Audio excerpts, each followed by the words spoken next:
The click of the front door latch was the loudest sound Maria had heard all day. It was a sound of finality, sailing her inside the crushing silence of the house.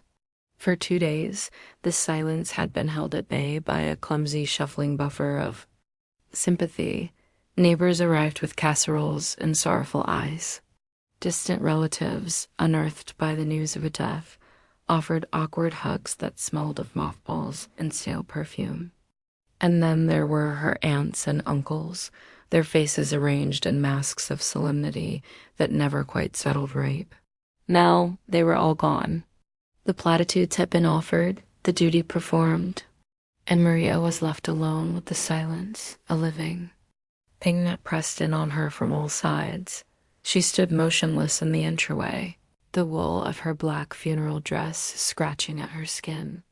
The house, which had been the singular, unwavering anchor of her entire life, suddenly felt vast and unfamiliar, like a museum of a life that was no longer hers. Every object was a relic, every shadow a ghost. Her gaze drifted into the living room, settling on the armchair tucked beside the fireplace. Its floral fabric, a pattern of cheerful yellow roses, was worn smooth and thin in the places where her grandmother's head and elbows had rested. That was Evelyn's chair. From that throne, she had presided over their little kingdom of two, her knitting needles clicking a steady, rhythmic beat to their lives.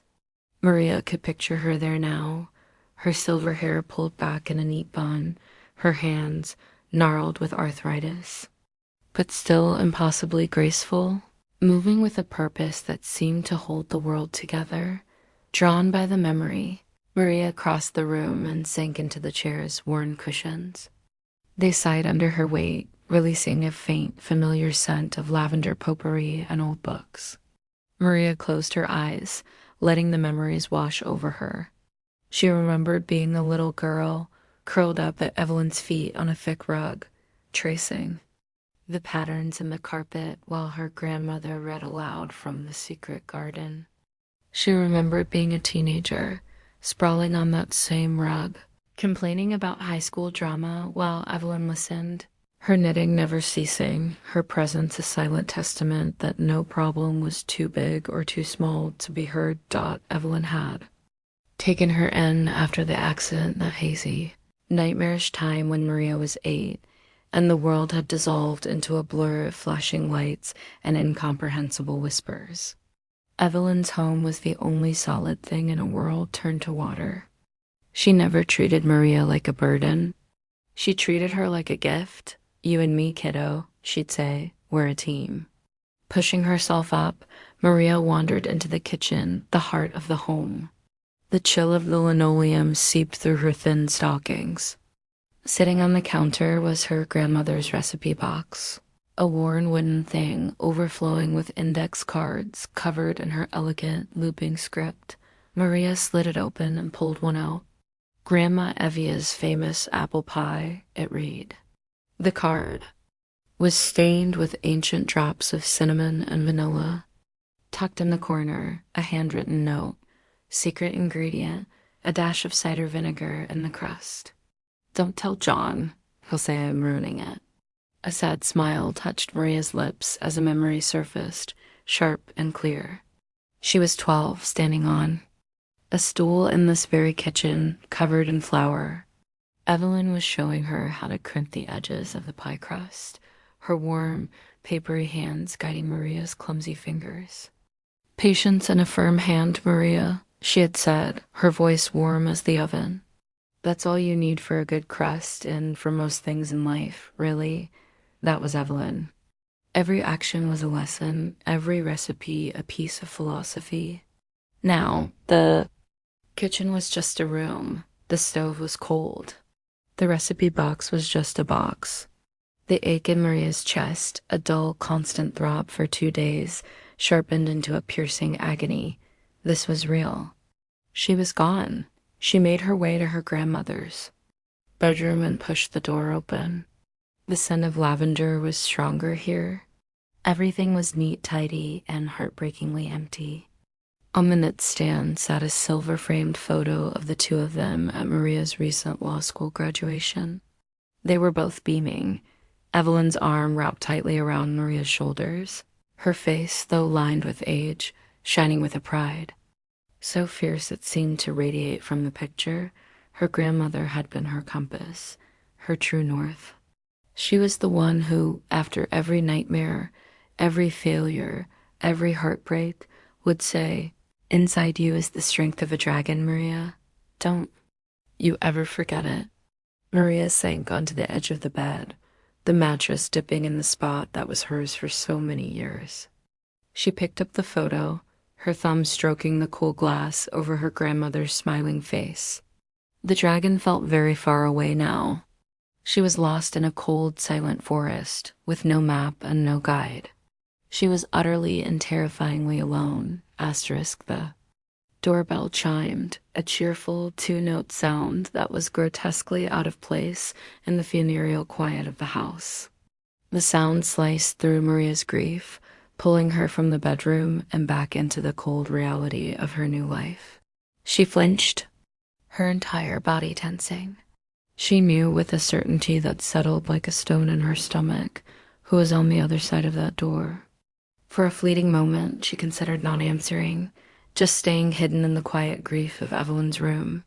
But her grandmother hadn't raised a coward. With a deep breath, Maria smoothed the front of her black dress, stood up, and went. To face them, through the peephole, she saw the united front, her Uncle John, her Aunt Carol, and Carol's husband, Bill. John, her father's older brother, stood with the impatient posture of a CEO kept waiting, his expensive wool coat immaculate, his face set in a look of performative concern. Carol stood beside him, her arms crossed, her sharp, bird-like eyes darting around the porch as if assessing its curb appeal. Maria opened the door. "You poor thing," Carol chirped, her voice a little too bright. She enveloped Maria in a hug that was all stiff arms and the scent of expensive perfume. It offered no warmth. "We were so worried, all alone in this big house." Before Maria could respond, Carol's eyes fixed on a tall porcelain umbrella stand by the door. "My goodness, I'd forgotten all about this piece. Is that a heron? I saw one just like it on an antique show. They said it was worth a fortune." Maria felt the familiar knot of coldness tighten in her gut. They had been on her doorstep for less than 30 seconds. "We just wanted to see how you were, Maria," John said, his deep voice filling the entryway as he strode past her into the living room, Bill trailing him like a shadow. John's gaze swept the room, not with nostalgia, but with the cool, calculating appraisal of a property developer. He wasn't seeing his late sister's home. He was seeing square footage, assets, and liabilities. He settled himself into Evelyn's armchair. The sight sent a jolt of raw, protective anger through Maria. It was a desecration. He sat in that sacred space, not with the reverence of a loved one, but with the casual ownership of a conqueror. He patted the worn armrest, his gold ring rapping softly against the wood. "Your grandmother kept this place in good condition?" he announced, his voice booming slightly in the quiet room. "Good bones? Of course, the kitchen will need a full remodel to get top dollar, and the wiring is probably ancient. The property taxes alone on a lot this size must be a killer." Top dollar. The words hung in the air, obscene and out of place amidst the lingering scent of funeral lilas. Maria stood frozen by the door, watching them. It was so clear now. This wasn't a condolence call. This was a scouting mission. They were vultures circling, their wings disguised as tailored coats and expressions of sympathy. They were measuring and calculating, patiently waiting for the mourning period to be just respectable, enough before they descended to pick the bones of the life her grandmother had so carefully built. Her mind, sharpened by 3 years of law school, began to analyze them not as family, but as adversaries.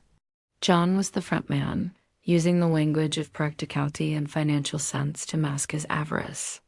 Carol was his accomplice, more transparent in her materialism, unable to stop herself from mentally tagging every item with a price. And Bill was the silent assent, his presence a quiet vote in favor of their shared greed. "We just want to make sure you're taken care of, Maria," John continued, his tone shifting into a syrupy, patronizing purr that made her skin crawl. He steepled his fingers, looking every bit the corporate raider about to execute a hostile takeover. "And part of that is being practical. We need to have a real talk about the estate, about your grandmother's wishes." He leaned forward, his gaze intense. "It's always best to get ahead of these things, to sort it all out quickly as a family." Quickly, there it was, the word that betrayed everything. Not with time, not with respect, not with grief. Quickly. Their patience was a performance, and the curtain was already beginning to fall. The feast they had been anticipating was finally ready, and they were starving. Maria's spine went rigid. The word quickly echoed in the quiet living room, an obscenity dressed in the language of practicality. The thin veil of their performance had been torn away, exposing the raw, ugly greed beneath. She looked at her uncle, at the self-satisfied managerial expression on his face, and felt the last vestiges of deference to him as a family elder evaporate. "Let's stop pretending this is about what's sensible, Uncle John," Maria said, her voice dangerously quiet. "This is about money. Let's just be honest about that." A flicker of annoyance crossed John's face before he replaced it with a patient, patronizing smile. "Now, Maria, don't be cynical. You're emotional, and that's understandable. But this is the real world. Your grandmother, bless her heart, wasn't a businesswoman. This house, her portfolio. These things need to be managed correctly to maximize their value. The smart play here is for me to handle the liquidation of the assets. We'll set you up with a very generous trust fund, of course. It's clean, responsible, and it takes the burden right off your shoulders." "Let's be realistic, John," Aunt Carol cut in, her voice dripping with false sympathy. She took a step forward, her eyes narrowing. "Your sister was a wonderful woman, but she wasn't the same these last few years. Her memory was slipping. We all saw it. It's a sad thing, but it's common. And Maria was here, day in and day out." She paused, letting the insinuation hang in the air. Influence is a powerful thing, especially on a lonely, confused mind. The accusation, so casually venomous, struck Maria with the force of a physical blow.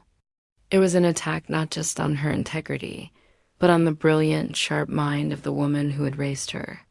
The deep ocean of grief inside her began to boil, the sorrow transforming into a tidal wave of righteous fury. Confused? Maria's voice was a low tremor, but it grew stronger with every word she spoke. She wasn't confused. She was forgotten. "Where were you, Aunt Carol, when she sat by the phone all day on her 80th birthday, waiting for a call that wasn't just a 2-minute voicemail?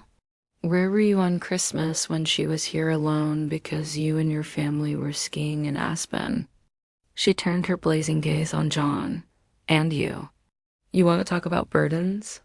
The only time you called was to ask about her insurance, to see if she was a liability. You stood in this very room 2 years ago and told her she should sell this house and move into a facility, a more practical living situation. You didn't see a home. You saw a depreciating asset." Her voice rose, raw and ringing with the painful truth she had held back for years. "Don't you dare stand here in her home and pretend you cared about her. You saw her as an obligation. You were just waiting for this day to come. To you, her death wasn't a tragedy. It was a financial transaction." John's face, which had been turning progressively redder, finally contorted into a mask of pure rage. He strode forward, his imposing frame casting a shadow over her. "That is enough. You will not No. Maria stood her ground, tears of anger now streaming down her face. You don't get to tell me what's enough. You have no right. You are a greedy, heartless hypocrite, and my only comfort is that Grandma Evie is finally free from having to pretend she expected anything more from you. His control snapped. His hand moved in a blur, a dark shape cutting through the air. The sound was a sharp, ugly crack like a dry branch snapping. A white-hot flash exploded across Maria's cheek. Her head snapped to the side, her hair flying across her face. The world dissolved into a high-pitched ringing in her ears and the shocking, metallic taste of blood where her teeth had cut the inside of her lip. The room fell into a stunned, absolute silence. Slowly, deliberately, Maria lifted her head and turned to face him.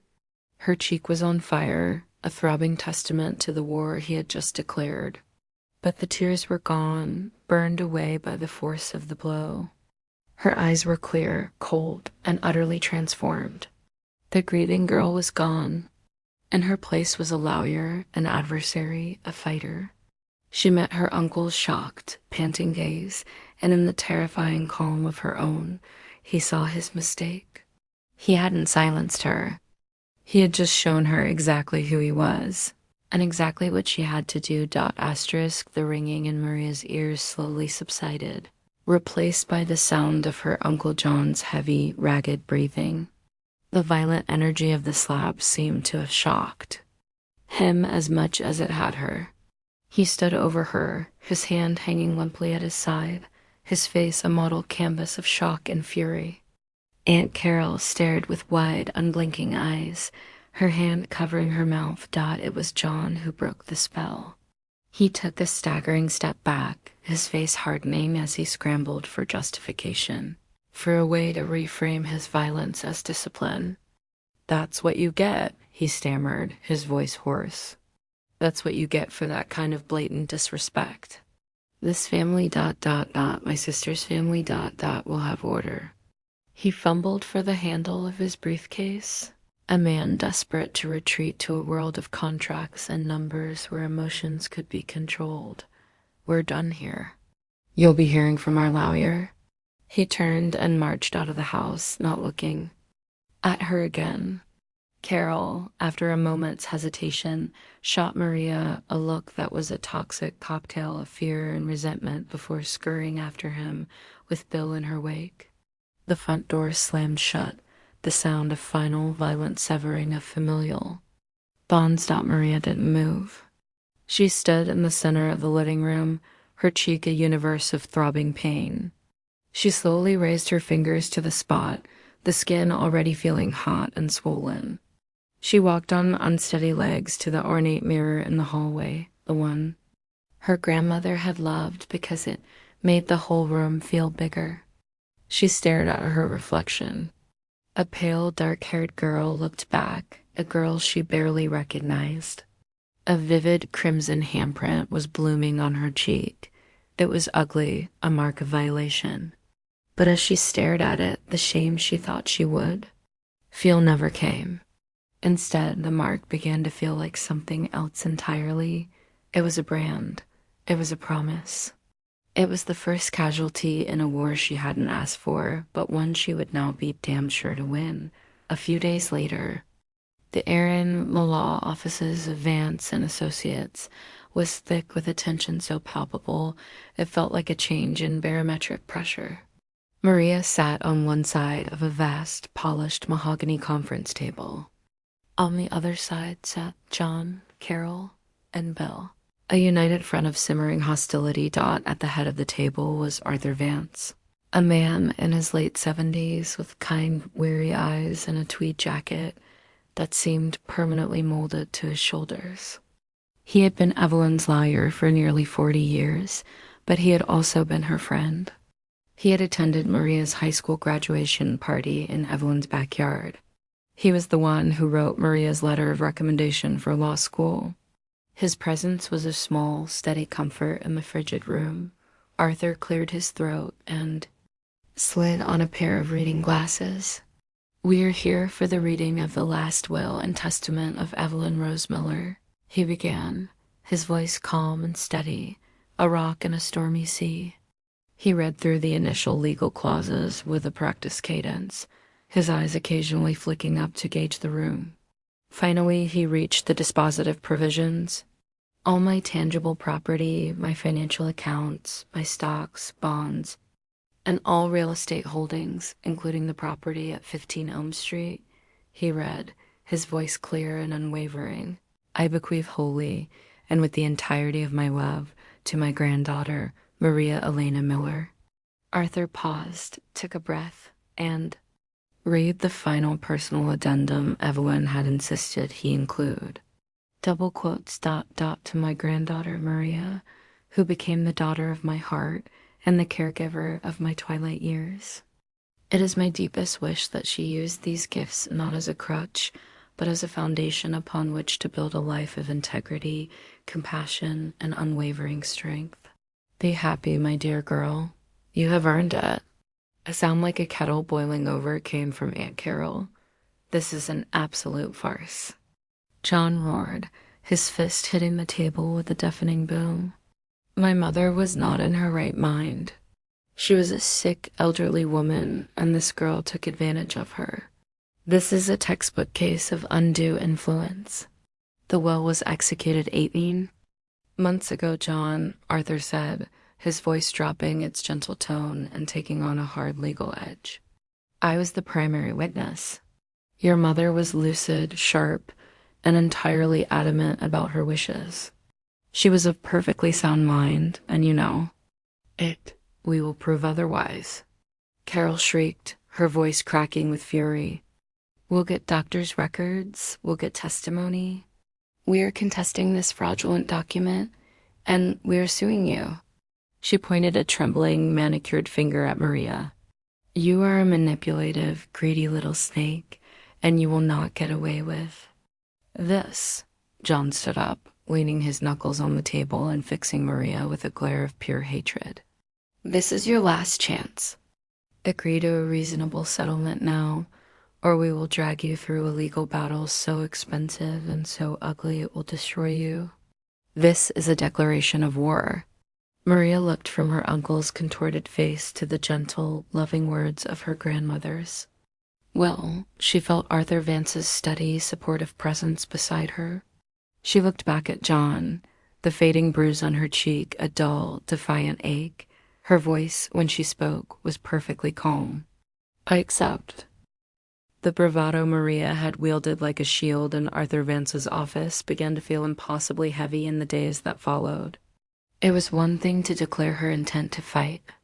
It was another to hold the ammunition in her hands. It arrived via courier, a thick 9x12 envelope that felt like it weighed 100 pounds. Inside was the official complaint filed by her Uncle John's legal team, sitting at her grandmother's kitchen table, the same table where she'd learned to read. Maria sifted through the pages. The language was cold, formal, and brutal. The document painted a portrait of her grandmother as a doddering, mentally incompetent woman, and of Maria as a conniving opportunist who had isolated and manipulated Evelyn for financial gain. Each accusation, undue influence, lack of testamentary capacity, tortious interference with inheritance, was a carefully crafted lie designed to assassinate her character and desecrate her grandmother's memory. For the first time since the slap, the dragon inside her felt small. The sheer weight of the legal machinery grinding into motion threatened to crush her. She was David, and Goliath wasn't just a giant. He was a corporate law firm with a limitless budget for litigation. She was staring blankly at the pile of paper, the words blurring together, when her phone buzzed on the table. It was a text from a number she didn't recognize. Hi, this is Kevin, Uncle John's son, your cousin. I know this is weird, but can we please meet? It's really important. I promise I'm on your side. Please. Maria's breath caught. Kevin. She pictured him at the funeral, a quiet, lanky college kid with kind eyes who had seemed deeply uncomfortable, constantly trying to fade into the background. He was the last person she would have expected to reach out, a spike of suspicion warred with a flicker of hope. With nothing left to lose, she agreed. They met at a tired, all-night diner halfway between their two towns, the air thick with the smell of stale coffee and disinfectant. Kevin was huddled in a corner booth, looking even more nervous than he had in his texts. He looked up as she approached, his expression a miserable mix of guilt and resolve. "Chi Maria," he said, using the Vietnamese term for an older sister he'd picked up from Evelyn, his voice barely a whisper. "I am so sorry about all of this, about my dad."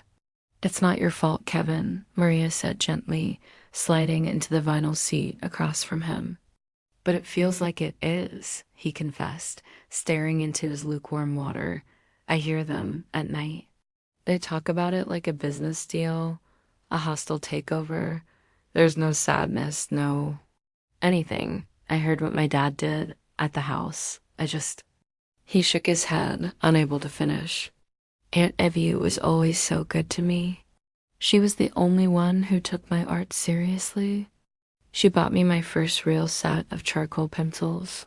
She told me I had a gift."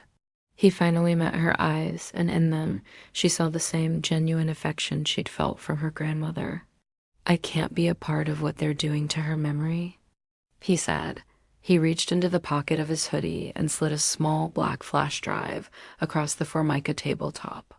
It came to a stop next to the salt shaker. "I used the voice recorder on my phone," he explained in a rush. "My dad was in his home office on a speakerphone call with his lead lawyer. He was bragging. He was explaining their whole strategy." He took a shaky breath and quoted the words that were clearly burned into his memory.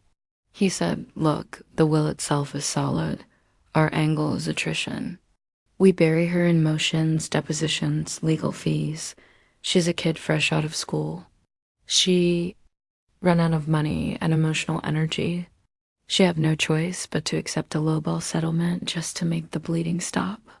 It's a war of resources and she's outgunned." Maria stared at the tiny device. It wasn't just a piece of plastic and metal. It was a confession. It was a roadmap of their malice. It was the key. "Kevin, this could change everything." She breathed, her fingers closing around the drive. It felt warm, like a pulse. "But if they find out you did this—" "They won't," he said, already sliding out of the booth. "Just please don't let them." "Win, Maria, please." He was gone, leaving a $10 bill on the table for his untouched water. Maria sat there for a long time, the low hum of the diner a backdrop to the seismic shift happening inside her. The crushing weight of her loneliness began to lift, replaced by a fierce, brilliant surge of hope. The war was still terrifying, the odds still long. But for the first time, she knew without a doubt that she was not alone, and that she was not. Outgunned. Maria didn't sleep that night. Fueled by black coffee and a righteous burning energy, she sat at her laptop with her headphones on, the small flash drive glowing like an ember in the USB port. She listened to the recording from Kevin a dozen times, each playback solidifying the ice in her veins, hearing her uncle's voice so calm, so clinical, so utterly devoid of emotion as he laid out his strategy of attrition was chilling. He wasn't a grieving brother lashing out in pain. He was a corporate strategist planning a hostile takeover, and she was the only thing standing in his way. The recording was her silver bullet, proof of his bad faith. But Maria knew it wasn't. Enough. John's lawyers would try to paint her as the villain, and to fight that, she needed to do more than just expose their malice. She had to build a portrait of her grandmother's life so vivid and true that no lie could tarnish it. Her legal mind, once a theoretical tool for classroom exercises, was now a weapon. She opened a fresh document and typed a title, Estate of Evelyn Miller, Defense Outline. She created 2 sections. The first was Prove Malice, under which she simply typed Exhibit A, KM recording. The second section was proof testamentary, capacity and relationship. This was where the real work began. Her investigation started in the attic, in a large aromatic cedar chest that held the archives of Evelyn's life. As she lifted the heavy lid, the scent of old wood and preserved memories washed over her. She began to sift through the contents, not with the sentimental haze of grief, but with the sharp, focused eye of a lawyer gathering evidence. She found the photo albums first.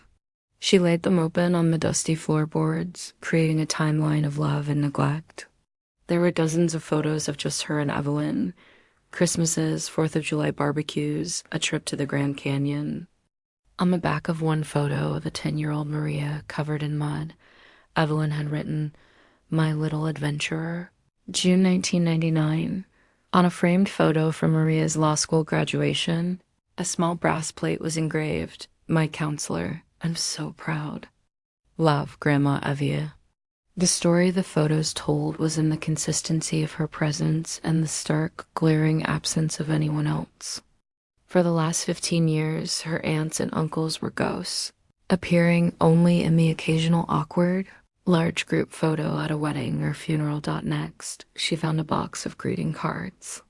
She found a stack of Mother's Day cards she had given Evelyn, each filled with long, heartfelt notes. She found one from last year, at the bottom of which she had written, "Thank you for being my anchor, my champion, and my home.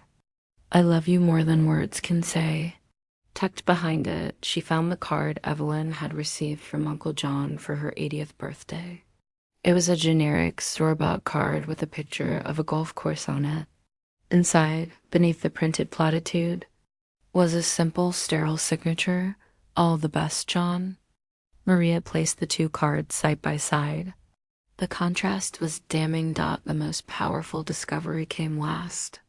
At the very bottom of the chest, she found a simple, leather-bound 5-year journal. She'd never known her grandmother kept one. With trembling hands, she opened it to a random page from the previous year. Evelyn's elegant script filled the page. October 21st, a good day. Spoke to my broker and moved the utility stocks into the tech fund. He said it was a smart move. I think so, too. Maria brought home Italian food for dinner, and we watched an old movie. She fell asleep on the couch. Looking at her, I feel such a profound sense of peace. She is the best part of my life. In the same entry, a few lines down, Carol was supposed to call. She didn't. I suppose her trip to Italy is more exciting than talking to her old mother. It's a familiar ache. It was perfect. In a single entry, it established Evelyn's sharp financial mind, her deep love for Maria, and her painful awareness of her other children's neglect. As Maria was carefully placing the journal into a protective sleeve, her phone vibrated. It was a text from Kevin. Watch out. My dad's lawyers are using a Dr. Evans to testify. He saw Great Aunt Evie once 4 years ago when her normal doctor was out. They're going to claim he saw signs of early dementia. Maria's fingers flew across the screen. Who was her regular physician? Dr. Ramirez. She saw him for 20 years. Maria typed the names into her legal outline. She would subpoena 20 years of pristine medical records from Dr. Ramirez to refute the testimony of a doctor who had seen her once. She sat back on her heels, surrounded by the pieces of a life well lived. The dusty attic was no longer a place of storage. It was a war room. And these memories were no longer just a source of comfort. They were exhibits. They were affidavits. They were the truth. And she was ready to make the whole world see it. In the weeks that followed, Maria found a new, if grim, sense of purpose. The dining room table, once the site of quiet dinners with her grandmother, was now her war room. She and Arthur Vance worked tirelessly, poring over decades of financial records, preparing depositions, and building a fortress of evidence around Evelyn's will. For the first time, Maria felt like the liar she had studied so hard to become. The fear was still there, a low hum beneath the surface, but it was overshadowed by a feeling of competence and control. She had the truth, she had the evidence, and she had a strategy. She was ready. She wasn't, however, ready for the war to expand beyond the battlefield of the law. The first attack came from an angle she never anticipated. She was called into the office of Mr. Davies, a senior partner at the prestigious law firm where she had finally landed a position as a junior associate. He looked deeply uncomfortable, avoiding her eyes as he fiddled with a pen on his massive desk. "Maria," he began, his voice strained, "I received a call this morning from your uncle, John Miller." Maria's blood ran cold. He expressed concern, Davies continued, choosing his words with excruciating care, "about a difficult family matter you're involved in. He mentioned the stress you must be under and hoped that it wouldn't compromise your professional judgment." The unspoken threat hung in the air between them. John hadn't needed to say more. As a major player in the city's business community, his concern was a warning. "Sir, my family situation has absolutely no bearing on my work here," Maria said, her voice shaking slightly with the effort of keeping it level. "I know that, Maria, but the firm—" "We have to consider appearances," he said, finally meeting her gaze with a look of genuine regret. "We're taking you off the Henderson merger. For now, we think it's best if you handle lower-profile casework until your personal matters." I resolved. Maria walked out of his office in a daze. It wasn't a suspension, it wasn't a termination, but it was a clear and devastating blow. They had reached into her career, the future she and Evelyn had dreamed of, and poisoned it. The second attack was quieter, but in some ways more painful. It was a campaign of whispers, expertly orchestrated by Aunt Carol, old family friends, who had known her since she was a child, now offered her tight, pitying smiles at the grocery store. Phone calls went unreturned. A neighbor who used to bring over Evelyn's mail now just left it on the porch without knocking. Carol was painting a picture of a troubled, grasping young woman who was contesting the wishes of her concerned family. The social isolation was a suffocating fog, leaving Maria feeling utterly alone in the town she had always called home. One rainy Tuesday night, the weight of it all became too much. The legal bills were piling up. Her career was stalled. The community had turned its back on her. She sat at the dining room table, surrounded by her meticulously organized evidence, and felt a wave of profound despair. John's strategy, the war of attrition, was working. They were bleeding her dry, not just of money, but of hope. For a terrifying moment, she considered giving up. Her hand trembled as she called Arthur Vance. "They're getting to me, Arthur," she confessed, her voice cracking. "I don't know if I can do this." Arthur's voice was a firm, steady anchor in the storm. "Maria, listen to me. This is not a sign of their strength. This is a sign of their desperation. They are resorting to back-alley thuggery because they know for a fact that they cannot win on the merits of the case. They're trying to make you quit before the bell even rings. Do not give them that satisfaction." As she hung up, her phone buzzed with a text from Kevin. "Heard my mom on the phone with Great Aunt Susan. She was telling more lies. I'm so sorry, Maria. Don't listen to any of it. You're doing the right thing. You're the strongest person I know." Maria stared at the words on the screen. A single tear, hot with frustration and gratitude, rolled down her cheek and splashed onto a legal document. She wiped it away, her jaw tightening. Arthur was right. Kevin's message was proof. This was the flailing of an enemy that was terrified of the truth. They had meant to break her. Instead, they had just compressed her grief and her anger into a diamond-hard resolve.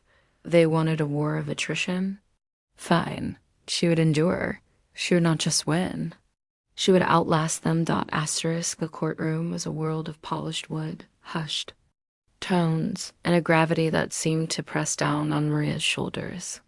It was an arena designed to strip emotion away, to dissect life into a series of facts, objections, and statutes.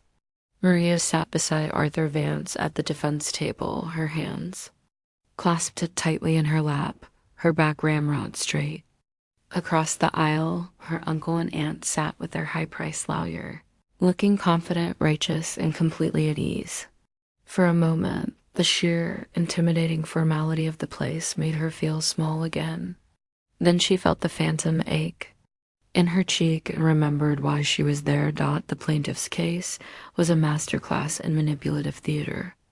Their star witness, Dr. Evans, spoke in authoritative tones about his single 15-minute consultation with Evelyn 4 years prior, using terms like mild cognitive impairment and memory deficits to paint a picture of a woman descending into senility.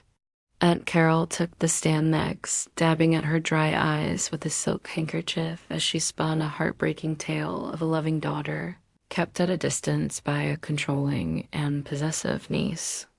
She spoke of her mother's confusion and her own deep concerns for her well-being. It was a flawless, despicable performance. Then it was Arthur Vance's turn. He moved with the slow, deliberate grace of a man who had spent a lifetime in these rooms. His cross-examinations were not fiery attacks, but calm, surgical dissections. He had Dr. Evans admit that his diagnosis was based on a single, brief meeting about a case of seasonal flu, and that he had never followed up. Arthur then submitted 20 years of detailed medical records from Evelyn's actual physician, Dr. Ramirez, along with a sworn affidavit that described Evelyn's mind as consistently sharp, engaged, and lucid up to her final checkup. First pillar of their case crumbled. He used the evidence Maria had gathered to dismantle Carol's tearful testimony. He presented the judge with the photo albums, their pages a silent testament to years of holidays and milestones where Carol was nowhere to be found. He read from Evelyn's journal, her own words describing her loneliness and her pain at being ignored. With each piece of evidence, the narrative of the concerned daughter frayed, revealing the ugly truth beneath. The final act began when Arthur called his last witness, John Miller, uncle. John strode to the witness stand with an air of immense self-importance. Arthur let him settle before beginning with a series of simple, quiet questions. Mr. Miller, you've testified that you were deeply involved in your mother's life and well-being. Can you tell the court what her favorite flower was? John blinked. Her favorite flower? I believe it was roses. Her favorite flower was the peony, Mr. Miller. She had 3 bushes in her backyard, Arthur said gently. Can you tell us the name of her closest friend, the woman she spoke with on the phone every morning for the last 30 years? She had many friends, John said evasively, his confidence beginning to waver. Her name was Mrs. Gable. She lived 2 houses down, Arthur corrected. What about her favorite novel? The one she rereads so many times the cover fell off. John's face was turning red. I don't see how this is relevant. Your Honor, Arthur said, turning to the judge. The plaintiff's entire case rests on the assertion of a close, loving relationship that gave them a reasonable expectation of inheritance. I am attempting to establish the true nature of that relationship. The judge nodded. Proceed. Arthur turned back to John. Mr. Miller, when was the last time you took your mother out to dinner? Just the 2 of you? John shifted in his seat, his eyes darting to his lawyer. We were all very busy, so you don't recall? No. The word was clipped, angry. Then let me ask you this, Mr. Miller, Arthur said, his voice hardening slightly. Do you believe a will should be contested if it is legally sound, simply because you don't like the outcome? If there is evidence of undue influence of elder abuse, then yes, John shot back, finding his footing again. This is about protecting my mother's legacy from a predator. I see. Arthur said, walking back to the defense table. He picked up the small black flash drive. Your Honor, the defense would like to present one final piece of rebuttal evidence. It is an audio recording that speaks directly to the plaintiff's intent. John's face went completely white. His lawyer shot to his feet, shouting objections, but the judge, her interest clearly piqued, waved him into silence. The recording was authenticated and played. The courtroom fell utterly silent. And into that silence, John's own voice echoed, cold, clear, and stripped of all pretense. The will itself is solid. Our angle is attrition. We bury her in motions, depositions, legal fees. She have no choice but to accept a lowball settlement just to make the bleeding stop. It's a war of resources, and she's outgunned. The recording ended. The silence that followed was absolute. Every eye in the room was on John Miller, whose face had collapsed into a mask of pure, horrified defeat. He had been undone, not by a lawyer's trick, but by the undeniable truth of his own words. Maria looked at her uncle, the man who had struck her and tried to ruin her. She felt no triumph, no surge of victory. Only a profound, sad emptiness. The battle was over. Justice in Evelyn's name had finally been served. Asterisk, the silence that followed the recording in the courtroom was absolute and damning. Uncle John sat frozen in the witness box, his face the color of ash. All the bluster, the arrogance, and the self-righteous fury had drained out of him, leaving behind the shrunken, hollow shell of a man exposed. Aunt Carol seemed to physically deflate in her chair, her mouth opening and closing silently like a fish out of water. The judge, a woman with a reputation for no-nonsense jurisprudence, removed her glasses and looked down at John with an expression of profound judicial contempt. In my 15 years on this bench, she said, her voice quiet but carrying to every corner of the room, I have rarely witnessed a more frivolous and malicious lawsuit. This was not a good faith effort to contest.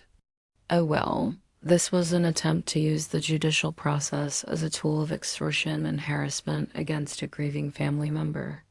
She looked from John to Carol, her gaze like a physical blow. The court finds unequivocally in favor of the defendant, Ms. Miller. The will of Evelyn Miller is declared valid. This case is dismissed with prejudice. She struck her gavel once, the sound of final, sharp crack of judgment. And I will be entertaining a motion from the defense for the plaintiffs to cover all of Ms. Miller's legal fees. It was over. Utterly and completely, John stumbled down from the witness stand, his eyes fixed on the floor, refusing to look at anyone. He shoved past his lawyer without a word and stormed out of the courtroom, a man fleeing the scene of his own public demolition. Carol, sputtering in disbelief, threw a final, hateful glare at Maria before hurrying after her husband. They didn't just lose a lawsuit.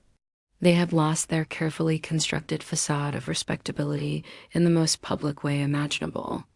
Their greed had collapsed in on itself, leaving nothing but ruin. Walking out of the courthouse into the bright afternoon sun felt like surfacing after being underwater for months. Arthur Vance placed a steadying hand on Maria's shoulder. Evelyn would be so proud of you, my dear, he said, his voice thick with emotion. Not just because you won, but because of how you fought. Maria could only nod, a wave of bone-deep exhaustion washing over her.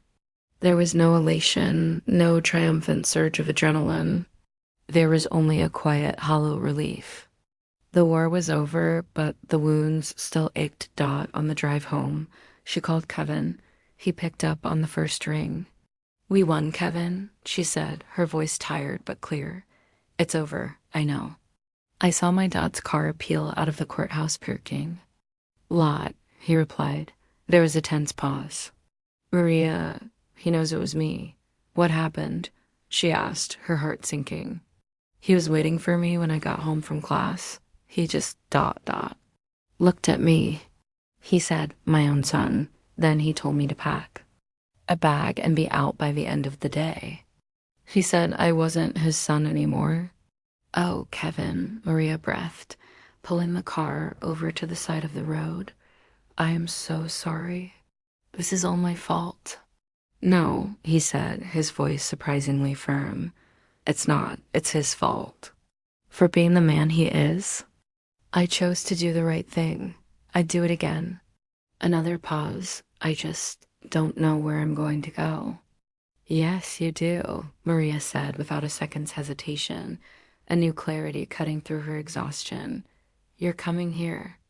To your Aunt Evia's house. There's a guest room, and it's yours for as long as you need it. We're family, Kevin, the real kind. A choked sob came from the other end of the line. Thank you, Maria. When Maria finally walked back into her grandmother's house, the silence that greeted her was different. It was no longer the heavy, oppressive silence of grief and conflict. It was a gentle, peaceful quiet. The house was no longer a fortress to be defended. It was simply a home, waiting for a new life to begin within its walls. She sank into Evelyn's armchair, the one that had been the site of so much pain and planning. She looked around the room at the photos, the furniture, the memories. The collapse of her uncle's greed hadn't just saved her inheritance. It had cleared the way for something far more valuable to be built in its place. Asterisk 6 months later, spring had come to Elm Street.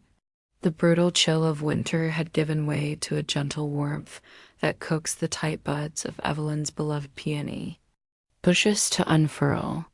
The house, once a silent monument to grief and then a tense headquarters for war, was now simply a home again, filled with the easy sounds of life. Music often drifted from the spare room that was now Kevin's art studio, and the scent of freshly brewed coffee had finally chased away the last ghostly traces of funeral flowers. Kevin, free from the oppressive weight of his father's expectations, was thriving. He had enrolled in the local community college's fine arts program, and his charcoal drawings, which were astonishingly good, were stacked in portfolios around his room. He and Maria had forged a new kind of family, a quiet partnership built on shared loss and mutual respect. They were the survivors, the ones who had chosen loyalty over greed, and in doing so, had found a bond stronger than the one they had lost. The news of their old family came in whispers. After the public humiliation of the trial, John and Carol had become social pariahs. Their carefully curated world of respectability had shattered. Maria heard from Arthur Vance that they had quietly sold their large house and moved to a different state, seeking anonymity. They had never tried to contact her or Kevin again. They had simply vanished, consumed by the greed that had been their undoing. Maria's own life had been reborn from the ashes of the conflict. The partners at her law firm, deeply embarrassed by their reaction to John's intimidation, had formally apologized and restored her to the Henderson merger team. She had excelled, earning their respect not just for her resilience, but for her sharp legal mind. But her true work, her real passion, was funded by the poetic justice of the court's final ruling. The sizable sum her uncle was forced to pay to cover her legal fees became the seed money for her new project, the Evelyn Nuller Elder Justice Clinic. It was a small pro bono legal service she ran on nights and weekends, dedicated to helping seniors with wills, estate planning, and, most importantly, protecting them from fraud and financial exploitation by relatives. She had taken the ugliest experience of her life and transformed it into a shield for others. One bright Saturday afternoon, Maria was in the backyard, kneeling in the soft earth, tending to the peonies. She wore Evelyn's old gardening gloves, the leather worn soft and thin, molded to the shape of hands that had so lovingly tended the soil. Kevin came out with 2 tall glasses of iced tea and sat on the steps. They're looking good this year, he said, nodding toward the flowering bushes. Grandma Eddie always said you have to clear away all the dead growth from the winter before they can really bloom, Maria replied, gently patting the soil around a stem. She looked from the vibrant pink flowers to the warm, somewhat house, and then to Kevin, who was sketching the scene in a worn notebook, the one Evelyn had given him years ago. A profound sense of peace settled over her. She finally understood. The inheritance wasn't the house, the money, or the stocks. Those were just tools. The real legacy was the intangible, unbreakable things Evelyn had passed down. It was the resilience that had allowed her to withstand the pressure. It was the integrity that had guided her fight. It was the compassion that had led her to build a new family with Kevin and a new mission with her clinic. And it was the love that had been the foundation for it all, the love that had been worth fighting for. She looked down at her own hands, covered in the rich, dark earth. She remembered her grandmother's words from so long ago, a whisper from a childhood sickbed. Inside you is the strength of a dragon, Maria. For the first time, she didn't feel like a frightened girl trying to live up to those words. She felt the quiet, steady fire in her own heart. The battle was over, the victory won, and the legacy was safe. She was home.